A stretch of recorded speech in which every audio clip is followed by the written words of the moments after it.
les heures passent lentement, mais les semaines et les années passent très rapidement. Ça, c'est un phénomène qu'on retrouve chez les personnes dépressives. On va essayer de le comprendre dans cette vidéo. Et je vous donnerai à la fin quelques pistes pour essayer de gérer ça et de mieux gérer sa relation au temps. Si on demande à une personne en dépression d'estimer le nombre de secondes qui viennent de se passer là à l'instant T, elle va estimer beaucoup plus de secondes. Elle va surestimer le nombre de blocs de 1 seconde qui viennent de se produire. Mais ça, c'est en ce qui concerne la perception qu'on a du temps à l'instant T, le tic-tac. Le tic-tac. Les temps, là, le tic-tac, il est beaucoup plus lent chez une personne dépressive. Mais si cette fois, on lui demande d'estimer le temps qui s'est passé dans les 10 dernières minutes, dans les dernières heures, là, il va avoir tendance, soudain, à sous-estimer le temps. Là, il vient de se passer 1 heure, mais la personne dépressive a l'impression qu'il s'est passé que 20 minutes. Le temps est passé beaucoup plus vite que la perception qu'elle en avait. Et plus on avance dans les intervalles de temps comme ça, plus le temps va accélérer. Les semaines vont passer très rapidement, les années comme un claquement de doigts. Et ça, c'est parce que ça fait appel à la mémoire.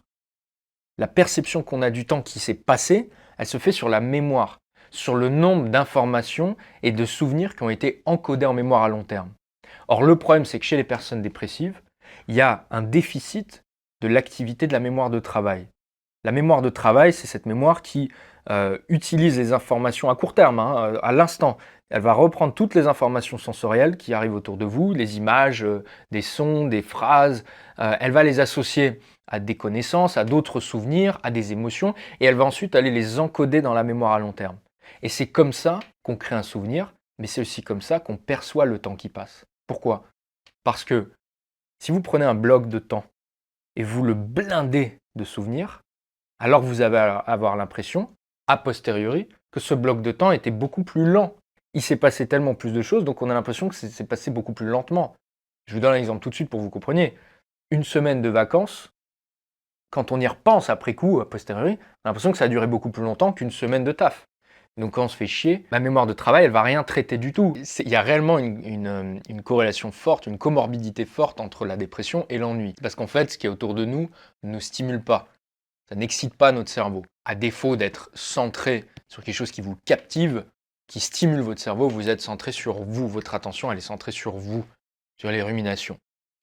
Particulièrement pour les personnes dépressives, on est dans sa tête à penser aux ruminations. Et donc le problème, c'est que, en plus du fait que les personnes dépressives vivent probablement moins d'expériences et de nouveautés dans leur vie, en plus de ça, il faut rajouter le fait que la mémoire de travail, elle est défaillante, elle fonctionne moins bien. Elle est plus lente, elle traite moins bien les informations. Et donc, même si une personne dépressive a vécu, imaginons, autant d'événements qu'une personne normale, la mémoire de travail va moins bien encoder ces informations sensorielles et va moins les envoyer vers la mémoire à long terme pour en faire des souvenirs. Et donc, on a des blocs de temps qui sont moins remplis de souvenirs et moins remplis d'événements dont on pourrait se souvenir, et donc on a l'impression a posteriori que le temps passe plus lentement. Dans le cinéma, on peut reprendre l'idée de slow motion. Vous prenez Matrix pour faire le truc comme ça, il faut blinder de frames par seconde, il faut blinder d'images par seconde. Il y a plein d'images par seconde pour arriver à garder une image fluide comme ça. C'est comme ça qu'on crée le ralenti. Donc on passe probablement du 40 frames par seconde, c'est ça, à du 120 frames par seconde. FPS, voilà. Tandis que si tu as un souvenir à 30 ou 40 FPS et que tu le ralentis, ça va te faire saccader. Ouais. Et il y aura du vide et du coup, tu as l'impression qu'il s'est rien passé. C'est la même chose avec le souvenir. C'est ça. C'est Charlie Chaplin, je sais pas, c'est 10 FPS 10 frames par seconde, 20 frames par seconde. Ouais, ça doit être un truc comme ça. Et les vieux films, c'est pas fluide, quoi. ouais, c'est saccadé. Et c'est un peu la métaphore, du coup, ça serait des longues semaines de taf où en fait, tu te souviens de rien. Tu vois une semaine qui défile et ça défile de manière saccadée, quoi. Bah, 1 semaine, 2 semaines, 3 semaines. Mais oui, en rétrospective, c'est passé très rapidement. Et c'est quelque chose qui peut même devenir obsessionnel. Parce que on voit le temps passer tellement rapidement, ça crée une forme de désespoir où on se dit putain, mais j'ai aucun contrôle sur le temps qui passe. J'ai l'impression que ça se barre à 100 à l'heure. J'ai l'impression que le monde va à une vitesse et moi, j'arrive pas à suivre la cadence en fait. Cette idée de manque de contrôle, c'est quelque chose dont je voulais parler dans la dernière vidéo sur la dépression, mais j'avais pas eu le temps ou pas la place. C'est pour ça que j'avais donné l'exemple du sport et j'avais dit qu'il fallait déjà reprendre le contrôle sur son propre corps. Et plutôt que de chercher à contrôler le temps ou l'univers, on peut le faire, mais de manière indirecte, en commençant déjà par se contrôler soi-même et à essayer de reprendre le contrôle sur sa concentration. Parce que du coup, moi, je traite les informations plus vite, je vais plus rapidement, je travaille plus rapidement. Et donc le temps, d'une certaine manière, il se dilate. Alors que quand vous êtes dans votre tête et que vous partez dans des ruminations, il se passe rien du tout. Le monde continue à accélérer, mais vous êtes en arrêt. Vous êtes sur pause. Boum. Vous êtes sur pause et dans votre cerveau, c'est en train de tourner. Ça tourne, ça tourne, ça tourne, ça tourne. Et ça ralentit. Vous avez l'impression que le temps se ralentit, mais en fait, il va super vite le temps.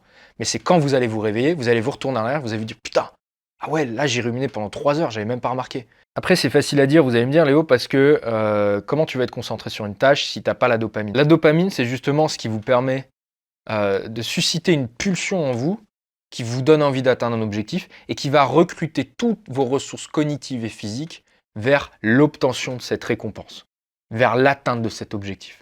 Et dans ces ressources-là, il y a l'attention. Et c'est pour ça que, avant de dire à quelqu'un soit concentré, il faut d'abord lui dire aussi qu'est-ce qui te fait bander, quoi. La motivation est nécessaire à la concentration. Ça, c'est important à comprendre cet aspect-là. On en reparlera dans les emails pépites psychologie. Je vous mets un lien en bas de cette vidéo si ça vous intéresse. C'est gratuit. Hein. La deuxième chose que je dirais, c'est de nourrir sa mémoire de travail avec des stimuli sensoriels, évidemment, et c'est de lui offrir de la nouveauté. Plus vous offrez de la nouveauté à votre cerveau, plus votre mémoire de travail va encoder des informations et va les envoyer, comme on l'a dit, vers la mémoire à long terme pour créer du souvenir. Mais pour ça, il faut lui offrir de la nouveauté. Il faut lui offrir des choses qui sortent de l'ordinaire. Il faut sortir de la zone de confort. Et cette zone de confort qui tue progressivement, parce que généralement, chez les personnes dépressives, c'est un cercle vicieux. Moins on se sent bien, moins on a envie de sortir. Plus on va se renfermer dans sa bulle, on va s'enfoncer dans son canapé, mais progressivement, ça va nous tuer, ça va nous fatiguer, on a encore moins envie de sortir, et on est encore plus malheureux parce qu'il ne se passe rien dans notre vie, etc. Donc ça crée un cercle vicieux assez effrayant. Et le problème, c'est que beaucoup de gens ont cette vision binaire où ils se disent « Ouais, il faut que tu sortes, il faut que tu fasses plein de trucs ». Et ça, ça fait peur. Une personne dépressive se dit « Ah non, ça se disant, c'est trop loin de moi ». Mais il n'y a pas besoin d'avoir une vision binaire des choses, en fait. On peut avoir une vision graduelle aussi des choses. On n'est pas obligé de passer d'un coup du canapé au saut en parachute. Il y a plein d'étapes, c'est graduel.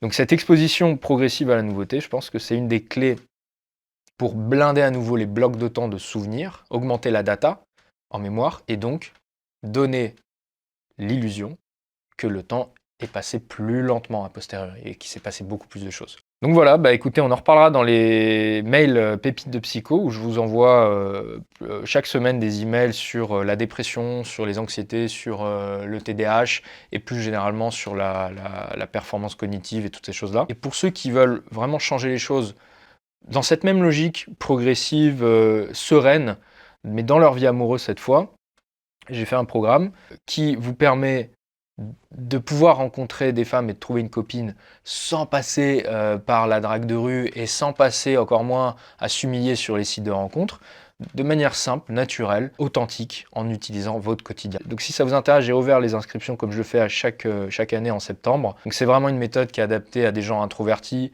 qui n'ont pas envie de faire des choses spectaculaires, changer complètement leur personnalité. Pour moi, c'est ma meilleure formation sur le sujet, clairement. Voilà, c'était ma petite vidéo psycho de la semaine. On alternera. Psycho, séduction, vous connaissez la recette. Allez, ciao les gars.